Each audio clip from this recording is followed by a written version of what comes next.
Let's talk about Laci growing up. What kind of her pictures are adorable, and that smile was there from what, birth? Absolutely. What kind of kid was she? Well, she was just like her pictures. She was all smiles. She was a lot of fun. She was giggly and bubbly and just always coming up with something. I mean, she was just a funny person. I just really enjoyed being around her. She was raised a lot by her stepfather as well, right? Yes, with Ron. Yes, that's correct. And is her biological father close to her too? Was he close to her? Yes, he was. He was. And you all know each other, right? Oh, yes. Oh, yes. It's like one big family.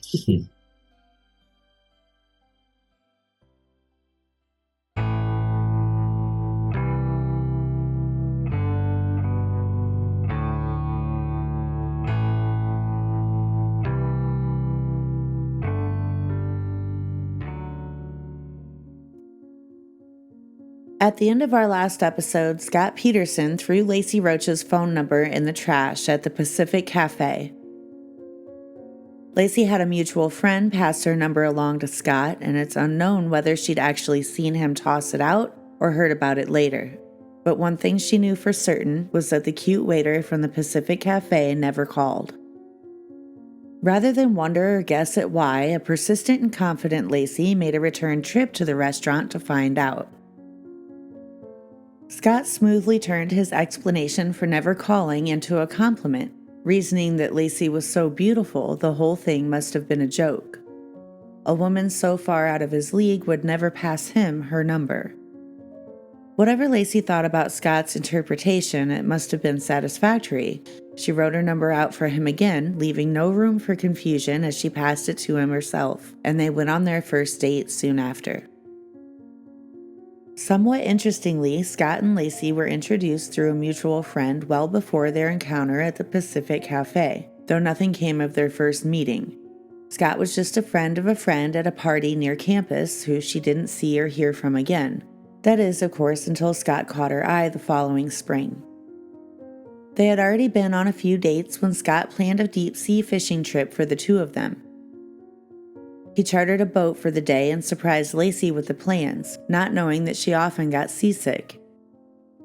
Even though she spent most of her time on the boat throwing up, she still told her mother what an amazing time she had, although she was embarrassed about being sick in front of Scott. Soon, Laci was telling her mom about her wonderful new boyfriend with every call home, with each conversation bringing him closer and closer to perfect. And it wasn't long before Laci said she was sure Scott Peterson was the man she would marry. Laci was excited for her mother to meet him, but the two were in the midst of a longer than usual stretch between visits at the time. Her mention of marriage probably made her mother anxious to get to know Scott too. She made plans to make the 4-hour drive for an overnight visit to see Laci, to meet Scott and to satisfy her curiosity about this man who'd swept her daughter off her feet so quickly. Though, as we'll soon find out, it doesn't seem that Scott was particularly anxious to get to know Laci's mother, Sharon.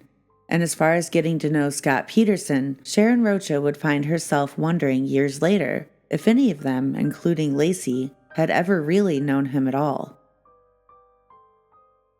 How she came to feel that way is a long and tragic tale, and because it's always better to start at the beginning before trying to untangle the end, we'll travel back to Escalon to learn more about Laci and her family, beginning with her mother, Sharon Rocha.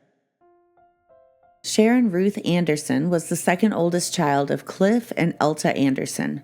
Born in Escalon on November 1st, 1951, her father was the foreman at an almond and peach ranch, while her mother stayed home and cared for Sharon and her 3 siblings. Like Laci, Sharon was an excellent student throughout high school. She was a cheerleader like Laci as well, but she's always been surprised that she'd ever had the nerve to try out. Although she was also voted homecoming princess, Sharon describes herself as shy and easily intimidated. Sharon met Laci's father, Dennis, the son of a local dairyman, during her freshman year in high school. Dennis Rocha was born September 15, 1946, and was just a few years older than Sharon. The two were introduced by a mutual friend at a dance and became serious very quickly. Even though Dennis was attending Modesto Junior College at the time, he and Sharon dated exclusively throughout her 4 years of high school, and they married directly after her graduation in 1969. Sharon was 18. Shortly after she and Dennis were wed, Sharon enrolled in Modesto Junior College as well, but dropped out before completing her first year. Feeling more pressure to be a wife than to be a student, she quit, finding herself pregnant with Lacy's older brother Brent the following year. Not long after Brent was born, Sharon wondered if she may have rushed past some opportunities by getting married and starting a family so quickly. Brent was 3.5 when Sharon learned she was pregnant again, this time with a girl, and she spent the months carrying Lacy, craving hot fudge sundaes. Lacy was born on her due date of May 4th, and she came into the world in a hurry. In labor for just 2 hours, Sharon has always said Lacy arrived right on time. Still in her mid-20s and now with a husband and 2 small children, Sharon remained curious about other paths her life may have taken and described a life with Dennis that was far from perfect. The experience carried over to Brent and Lacy years later, and Sharon would do her best to see them further their education and avoid commitments they may not be ready for. Sadly, just a year after Lacy was born, Sharon and Dennis separated, and after a brief reconciliation around Christmas failed, they parted for good. Though it's been reported that Dennis left her, Sharon has clarified that she was the one who moved out with both of the children, staying at a friend's place in Escalon before finding an apartment in Modesto, a larger city half an hour to the south. The divorce was hard on the young family, but Sharon and Dennis smoothed over their relationship well enough to successfully co-parent. Lacy and Brent spent vacations, holidays, and weekends with their father on his family's ranch in Escalon while living full-time in Modesto with Sharon, but she was restless and soon moved again. This time to San Jose, longing to see what she'd been missing out on in the big city, but things didn't quite turn out as expected. San Jose in early 1977 offered a much different type of excitement and far fewer opportunities than Sharon hoped to find there. Although she landed a job with an insurance company and found an apartment downtown, she quickly found the city was too dangerous for her and her small children. The number of violent crimes in the local paper and the consistent sirens outside of their own apartment was enough to send Sharon back to Modesto, just a few short months after she and the children arrived. Sharon moved back in the late summer of 1977 with a greater appreciation for the relative stillness that came along with the lower population, although Modesto itself was no small town. Ranking as the 18th largest in the state of California, the city's substantial enough to have its own airport and can only be really considered small in comparison to a metropolis the size of San Jose.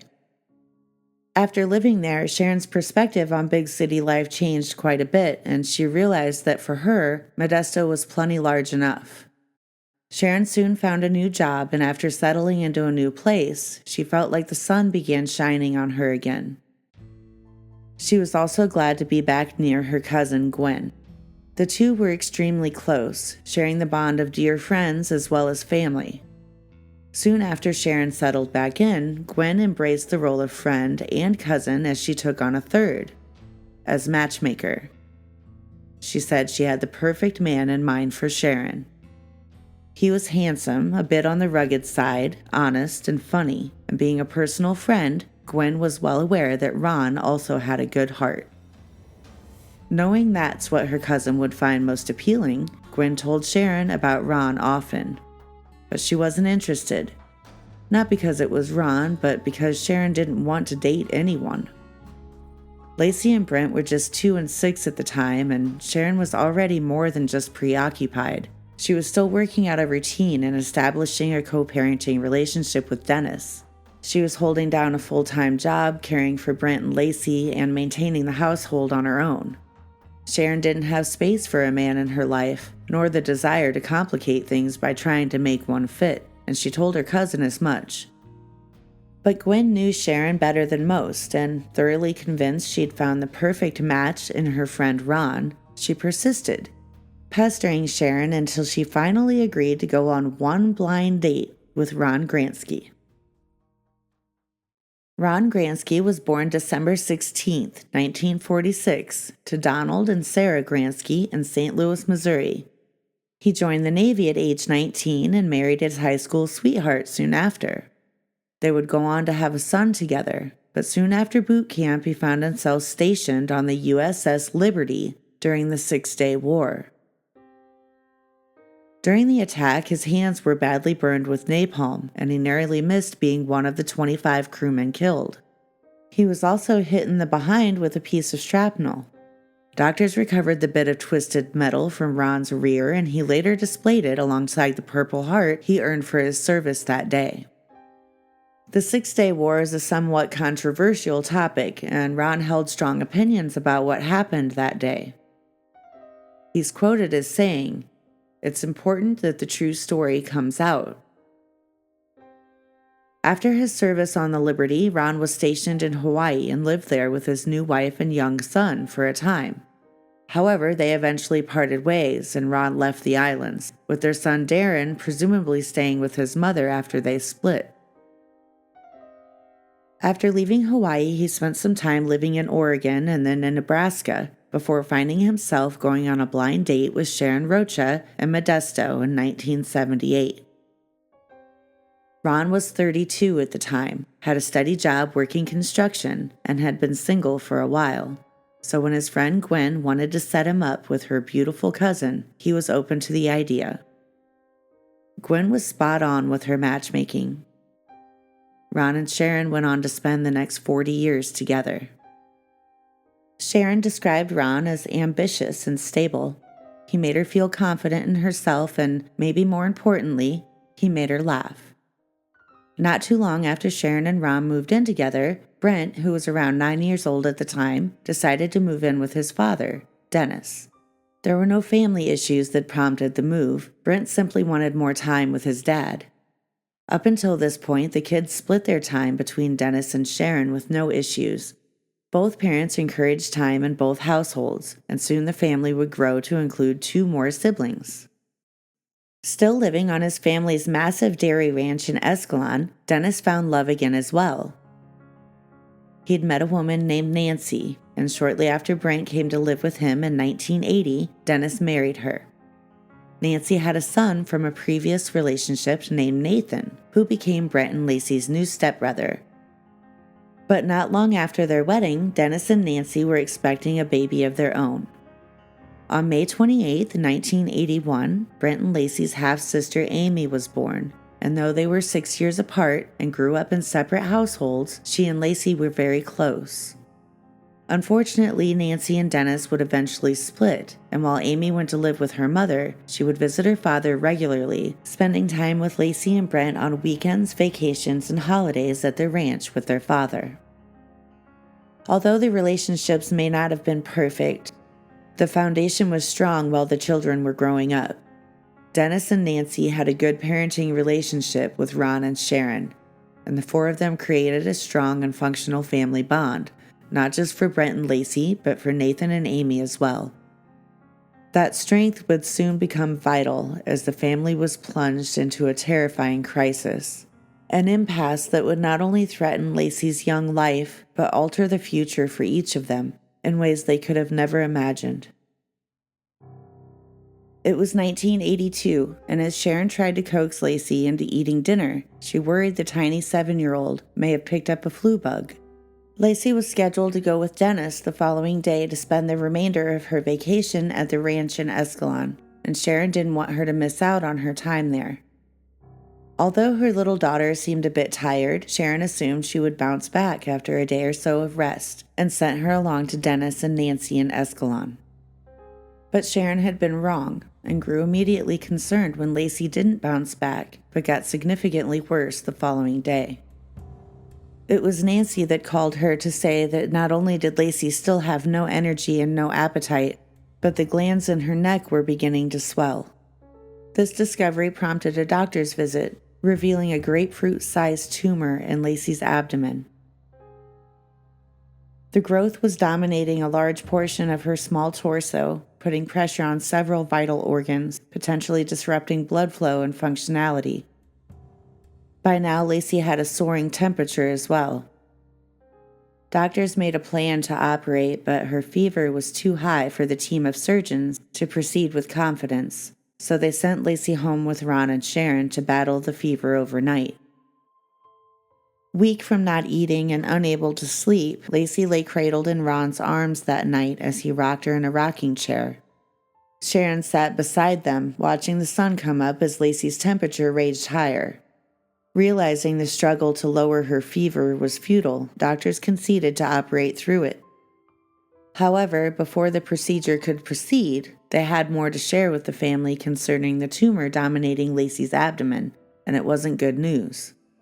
There was a possibility the mass could be cancerous, in which case the outlook would be grim. They couldn't know until they opened her up whether the tumor was benign, and Sharon was terrified. A team of 7 surgeons operated on Laci, and they initially found themselves in a dismal situation. Although there were no signs that the growth was cancerous, they believed at first glance that it had caused irreparable damage by fusing itself to her reproductive organs. Their plan was to perform a total hysterectomy, removing any chance for Laci to have children in the future. She was only 7. While Sharon and her family were distressed by that possibility, they were so grateful that cancer was no longer a threat, the focus remained on saving Laci's life, bringing her back home alive and well, at whatever cost. Thankfully, the surgeons were able to remove the tumor without damaging her uterus, and although they were only able to salvage one of her ovaries, Sharon was reassured at the time that Laci wouldn't have issues with conception due to its absence. The family breathed a collective sigh of relief knowing how close they'd come to losing Laci. Sharon was left feeling especially blessed, knowing that her daughter would still have the chance to be a mother herself someday. Though she could have never imagined the tragic twist of fate that would turn that blessing into a catalyst for the nightmare she and her family would endure when Laci finally would get the joyous news of a positive pregnancy test 2 decades later. Laci bounced back quickly after her surgery, and soon enough she resumed taste testing her recipes on Ron, who would always express his delight, even when her creations weren't so delightful. Sometime in 1981, Ron and Sharon began to plan their wedding. As the date drew near, the plans were derailed when tragedy struck. Sharon's father was killed in a car accident, and the wedding was put off indefinitely. After a period of time, they once again made arrangements to get married, when another calamity halted their nuptials. This time, it was Ron's father who'd passed away. They took the hint, and though they stayed together roughly 40 years until Ron passed in 2018, they never did get married. Ron may not have the official title of stepfather to Laci, but he helped raise her, watched her grow up, and loved her like his own.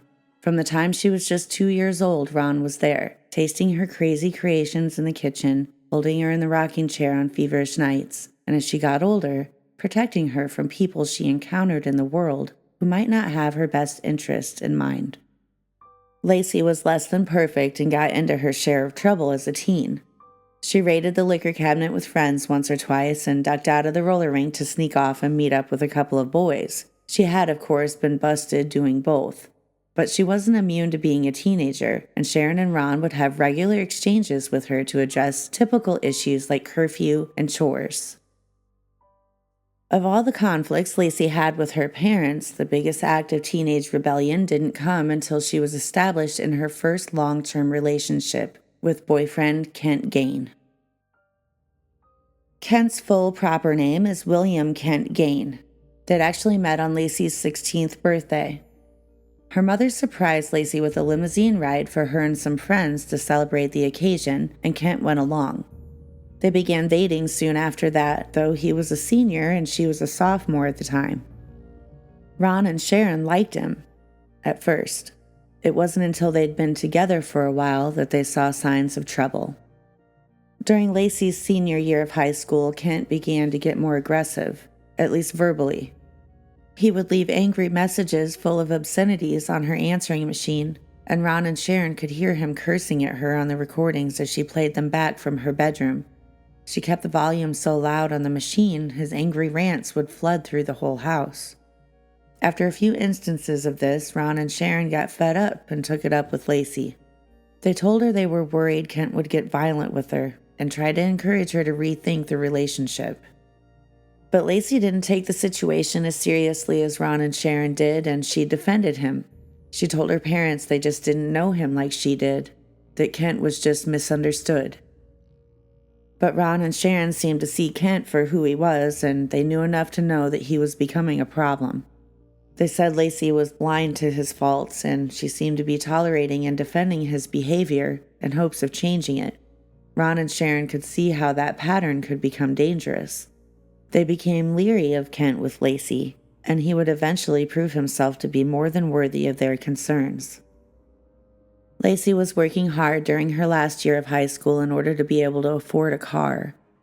She had a part-time job at a grocery store and another at a doctor's office, and soon, with a little help from Ron and Sharon, she was able to buy a used Volkswagen with her savings. But with the car and the freedom it gave, Laci began to overstep her boundaries at home. Arguments sprang up more frequently as Laci's responsibilities were being ignored and curfews were being broken so she could spend more time with Kent. Things came to a head just before Christmas when Kent gave Laci an early gift. Kent's dog, an Australian Shepherd, recently had a litter of pups, and he had saved the best female for Laci. She named the puppy Samantha and had fallen in love with her before she ever mentioned the gift to Ron or Sharon. Trouble was, they'd already had a discussion with Laci about getting a dog. They made it clear that a dog wasn't in her future. She was well aware of their position and knew they wouldn't be happy when they learned about Sam. Laci is a talker and a sharer, so Kent was probably well aware of their stance as well, but he still gave her the dog, and Laci gleefully accepted the puppy and took her home. After a long conversation about going against their wishes, responsibility, and expectations, Ron and Sharon ultimately allowed Laci to keep Sam. They did, however, put down some strict ground rules surrounding her care. Laci was expected to be completely responsible for Sam. All the feeding, walks, and messes were solely her obligation. Laci made the decision to bring Sam home, and Ron and Sharon made it clear that they weren't interested in keeping after a puppy.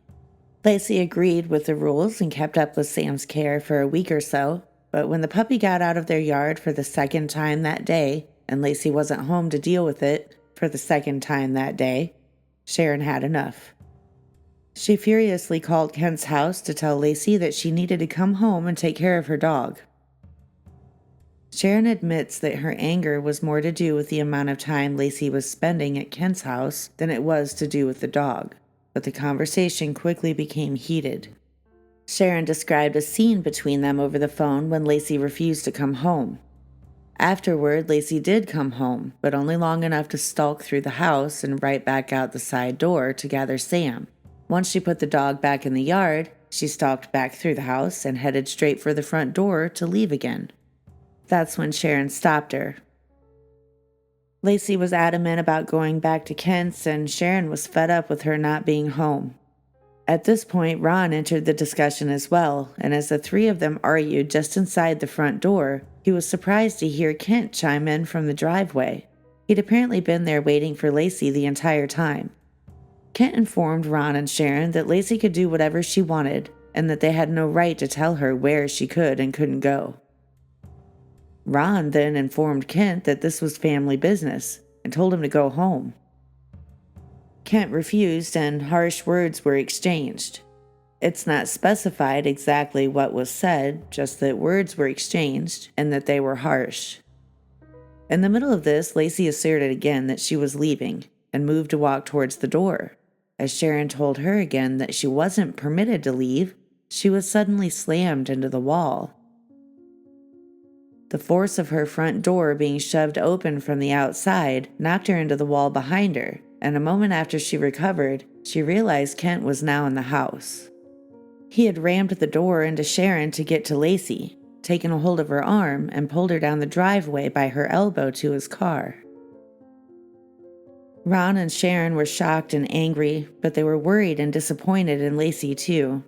This was out of character for her completely. Lacy called home and told her mother that she wouldn't be coming back to the house, that she was going to stay with her dad at the ranch in Escalon. While they'd had their share of small conflicts and issues, Sharon had never known her daughter to be so defiant or to be outwardly rude and nasty when they'd had disagreements before. It certainly never gotten to the point where Lacy moved out, and they didn't speak for days over this, which had also never happened before. Sharon broke the silence between them by calling to see if Lacy would come home and decorate the Christmas tree with her. Lacy said no, which hurt her mother all over again. And it was another week before they spoke after that, but they'd made enough peace between them by Christmas Day to spend it together. Lacy sincerely apologized to Ron and Sharon, telling them that she'd been in the wrong and that she was regretful for the hurt and distance she'd caused to their relationship. Kent apologized to Sharon as well, though she suspected it might have been slightly less genuine. She always assumed Lacy spurred his apology, knowing it might help soften her opinion of him, but the damage with Sharon was already done. Ron never received any type of apology from Kent, genuine or otherwise. During the months that followed, Lacy and Kent were still going strong, but Sharon quietly kept her objections to herself in order to keep things amiable. Lacy stayed busy over her last year at home. That spring, she spent a week as a counselor for a 6th grade science camp, and she was so exhausted by the end of it, she joked about the experience being an effective form of birth control. She was also putting together her plans for college, and she absolutely couldn't wait. She was inspired by Brent's academic success as well. He'd graduated from Sacramento State University in 1993 and entered into the McGeorge School of Law after completing his degree. Lacy was ready to make her own mark and have her own successes. She was on the right track after being accepted to California Polytechnic University in San Luis Obispo. Cal Poly is a remarkably good school, ranking as one of the top public universities in the western part of the U.S., and Lacy's admittance there was a major achievement. The university is very selective about its freshmen, and it doesn't approve many applications each year. Kent was still a very big part of Lacy's life as she prepared to graduate, and though Sharon thought she might see the end of him after a major dust-up over Lacy's attendance of her senior prom, alas, the relationship survived. They seemed as solid as ever as her high school career came to an end, and Kent scrawled the following awkward message into Lacy's yearbook. I'm glad that you and I have been able to make it through these past 2 years, 3 months, and 11 days. I hope to spend the rest of my life with you together, not apart. That's in parentheses because you do know how much I love you. Smooth out our rough spots and roll on through. Love, Kent. Sharon had been biting her tongue for a long time when it came to Kent, but she was holding out for the day Lacy headed off to college. Knowing Kent would be staying in Modesto, she was relieved at the thought of 4 hours distance between them and the prospect of them growing apart while she was away. But a few weeks later, Lacy informed her mother of a change in plans. Contrary to Sharon's expectations, Kent would be following Lacy away to school after all. He had made plans to attend Cuesta Community College until he could transfer into Cal Poly with Lacy. Sharon was not pleased, and Lacy knew she wouldn't be. She wasn't only concerned about his influence on Lacy and that he would be a distraction or derail her focus for school. Sharon had seen and heard Kent's behavior when he was angry, and she knew he had no trouble directing that at Lacy. She was worried about her daughter rushing into a live-in level relationship with a toxic person such as Kent Gain. Sharon was vocal about some of her concerns, simply telling Lacy she didn't want anything to get in the way of her school, and that she wanted the best start possible for her, hoping the idea of a clean slate might lead to Lacy clearing Kent out of her life, but it didn't work. Lacy reassured her mom that she had no intentions of allowing anything to cause her to leave Cal Poly without a degree in her hand, and Sharon was reassured by her determination. But she quietly worried about what things would be like for her daughter once the two of them lived together alone, full-time, away from her family. What would things with Kent be like then? Cal Poly in San Luis Obispo is about 4 hours south of Modesto, and Sharon and Lacy made several trips to the area in the late summer and early fall of 1993, the first of which was spent searching for a rental not too far from campus. When they found the perfect place in the quaint coastal town of Morro Bay, Sharon co-signed the lease and helped Lacy make arrangements to furnish her new place. They made a few more trips to set up her utilities and move her things into the house before she started classes in August. The little house wasn't far from the coast, and Lacy loved to watch the fog roll in on gray mornings. With the constant ocean breezes and a bit of a view of the water from the back porch, the place was perfect for Lacy. Her father Dennis helped her get established in Morro Bay as well, taking a load of furniture down with her the weekend before classes were set to begin. Sharon made the drive the day before with her car packed full of Lacy's belongings, and the three had a plan to get her last trip of items moved in together. The plan was for Dennis to load some larger furniture in boxes onto a trailer, and Lacy would ride with him as they followed Sharon to the house. But Dennis was a day late showing up. Though Sharon had to wait for them to drive down the following day, Dennis was ultimately there to send his little girl off to college. Lacy's first year at Cal Poly was another busy one. Along with managing the campus flower shop, she'd joined several clubs and become an honorary sorority member. She was loving every minute of her fast-paced campus life and her independence, but understandably, she missed her family quite a bit. She and Brent made a point to visit each other in their respective college towns frequently, and he recalled his sister being rather mature and refined, preferring to treat him to a wine tasting event during his visit rather than finding a party or squeezing in with the rowdy crowd at the local dive bars. During the middle of her freshman year, Lacy called her mother to tell her that she'd gotten a tattoo. She thought Sharon would be upset to hear it, but considering her mother thought Lacy's skittish tone over the phone might mean she was about to tell her she was pregnant with Kent's baby, the news of a small sunflower tattoo was pretty much no big deal. At the close of her freshman year, Lacy casually told her mom that she and Kent parted ways and that he planned to move out of the house by midsummer. She said the breakup was mutual and that they just weren't suited for each other. But Kent would later say that Lacy was stressed her entire first year away at school and that it led to constant arguments between them. The breakup may have been mutual, but it sounds like their split may not have been as smooth as Lacy made it seem at the time. Either way, Kent's plan had been to stay with Lacy until midsummer, when he would move in with his sister in Santa Cruz, but he moved out of Lacy's house shortly after they split.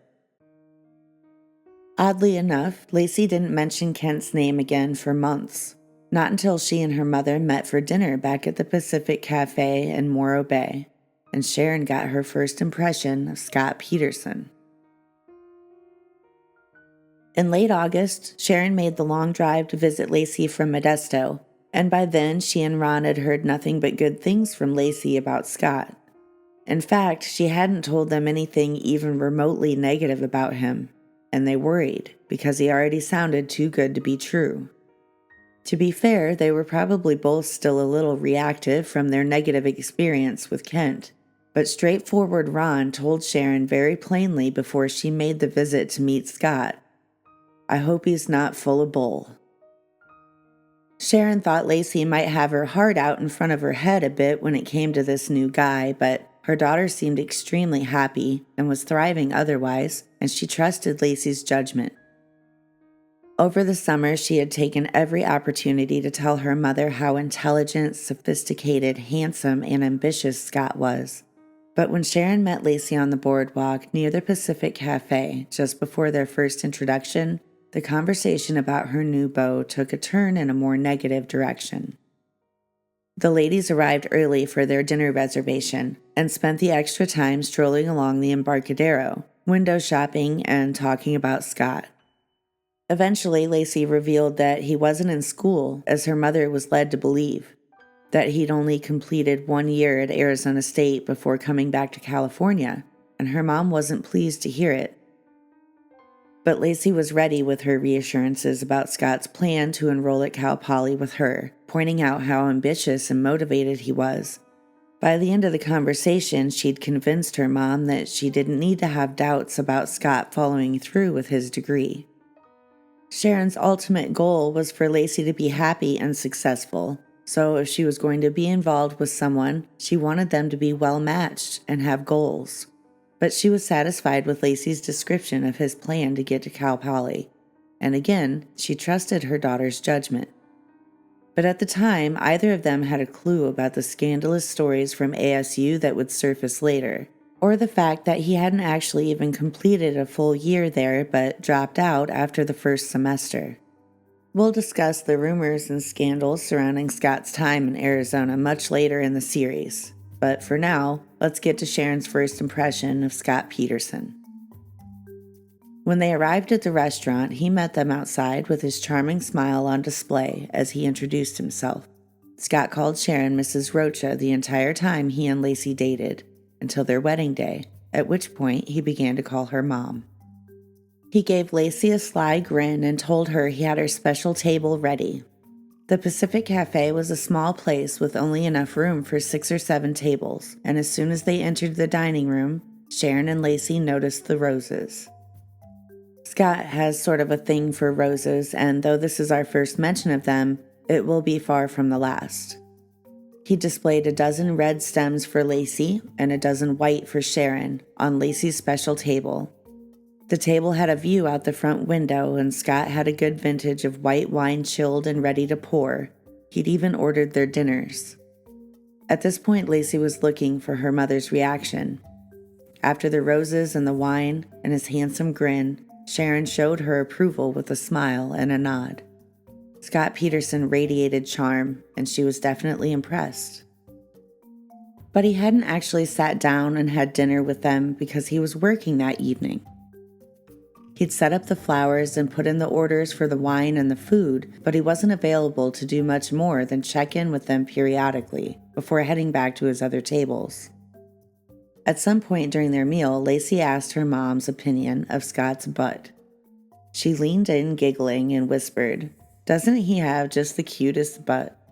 Sharon agreed with her daughter, and the two shared a laugh, but the conversation turned more serious just a few minutes later, when Lacy brought up a shadow from her recent past. She wanted to take the chance to tell her mother about her reflections on Kent Gain. Lacy said she could now see that they weren't good together, and she wanted to tell her mother that she'd been right about that all along.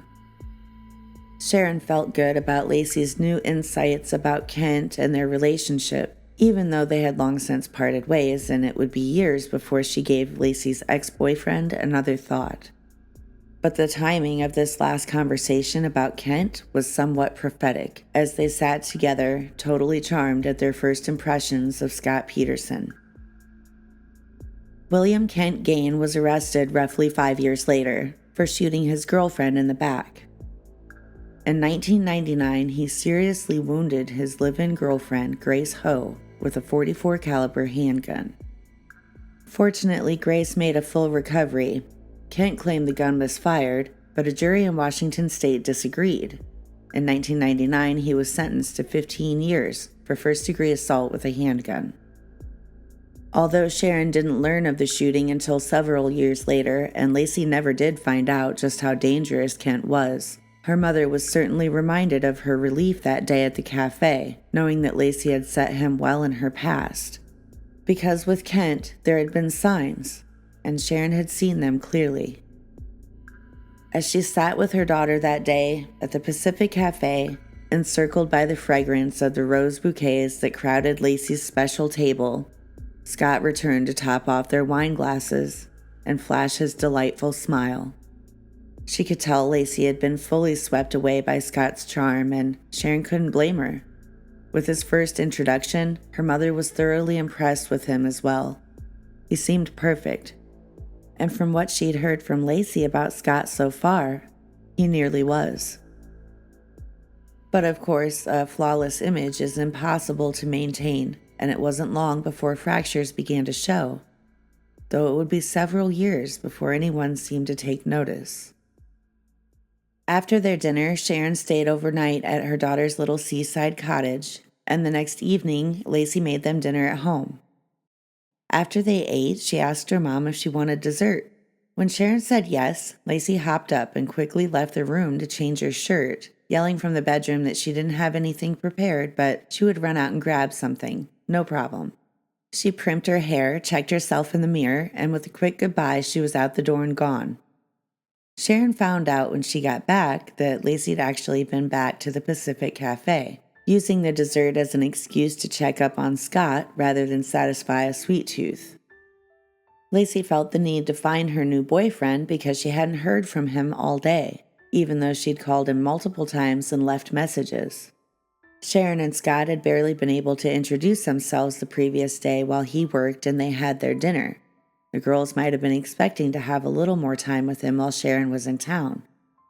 But as the sun was setting and Lacy still had no word back from Scott, she tracked him down at work, using the dessert as an excuse. And once again, Lacy found herself in the Pacific Cafe asking Scott Peterson why he never called. But when she returned home, she was somehow even more smitten with him, if that was possible. She relayed Scott's explanation for ghosting her all day, but what he said was that he'd basically ignored her because he's such a great guy. Scott said he didn't call her back because he didn't want to bother her and interrupt her visit with her mother. He said he wanted to respect their time together. This made Lacy think he was even more thoughtful and amazing than before, and the rest of Sharon's visit passed without another appearance from Scott. Not long after she got back to Modesto, Lacy called Sharon with a bit of surprising information about Scott's past. She revealed some details about a rather unconventional relationship he was involved in while away at school in Arizona. He'd apparently told Lacy about his entanglement with an older woman during his time at ASU, and Lacy shared it with her mom.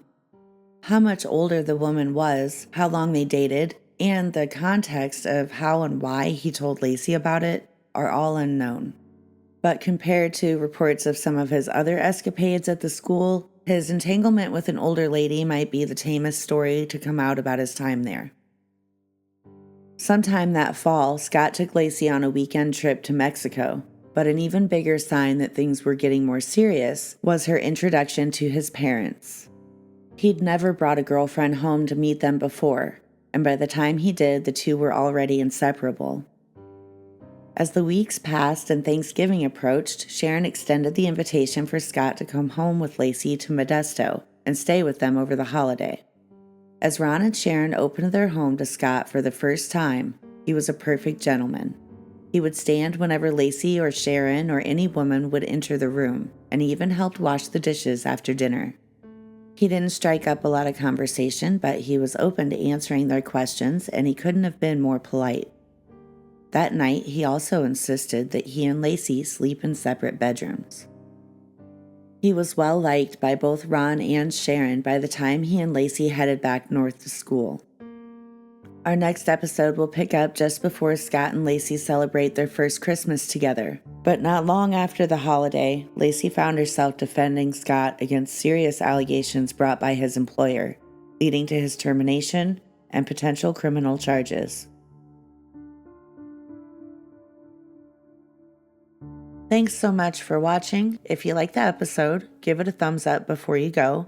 And if you want to hear more stories like this one, subscribe to the channel and hit the bell for notifications.